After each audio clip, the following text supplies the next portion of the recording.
we have an M Night Shyamalan movie. I feel like M Night's career in movie making has kind of gone the way Eminem's career in hip hop has gone. For my hip hop heads out there, Eminem had three great solid albums to start his career. Many consider those three classics. And then he started having a bunch of duds. Some of them, later on in his career, he started becoming a hit or miss type guy. And yeah, that's kind of my deal. At least that's how I feel with Eminem right now. He can put out something that's really cool, then he can put out something that's terrible. And maybe not as severe as M Night's career has gone, where I feel like he started off his career with amazing films, and you had Unbreakable, you have Signs, you have The Sixth Sense, and then Lady in the Waters happened, and Avatar and all that crap happened, and now he's kind of hit or miss again with some of his movies. That he had Old, that wasn't the worst movie, but it wasn't very, at least in my opinion, it wasn't very good. But then you have movies like Split, when he came back and did Split, and Glass, that weren't bad. Split was a lot better than Glass. Glass was okay, but again, he's in this space of his career where I feel like he's a kind of a hit or miss. And Knock at the Cabin, I think that's what it's called. From what I know, it's based off a book, I guess. I'm not 100% sure on that. But pretty much you have this couple and their little girl. They're at this cabin, and these four people led by Dave Bautista, his name is Leonard in the movie.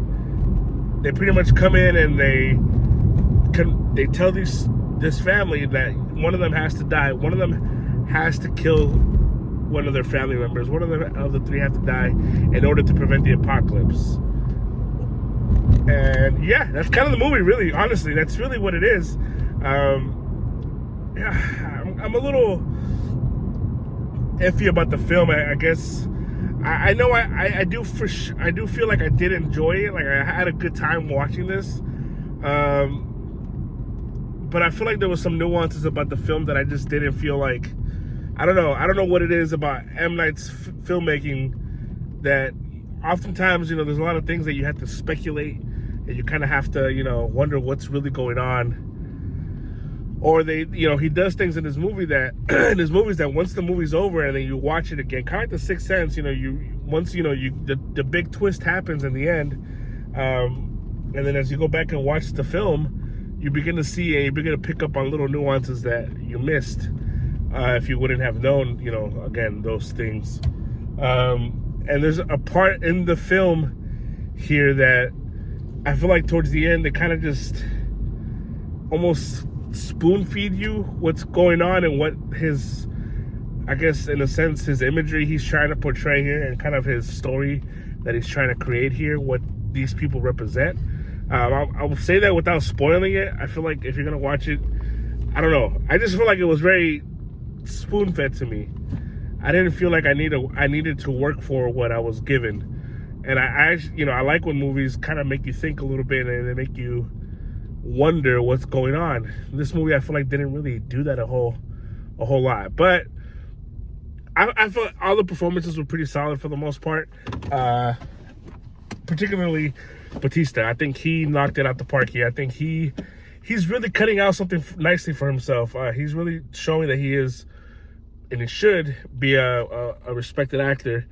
He really showed his chops here, along with everyone else. Everyone else did fine. Everyone really did fine.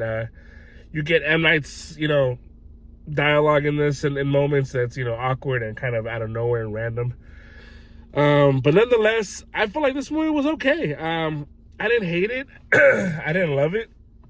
I just thought it was right in the middle. But I do feel when M. Night's in this pocket of just this small film, and I think I've said this before in the past, when he does these small films of a story and that takes place in an area, I feel like this is what he does. I feel like this is where he does great work. I'm not saying this is great work, but if you look at movies that were great, like Signs, like The Sixth Sense, Unbreakable, you can even go with Split. how it's these smaller films where I feel like he just focuses on what he has in this little nicely, I guess, written box of a movie. And I feel like he needs to stay away from the big ones.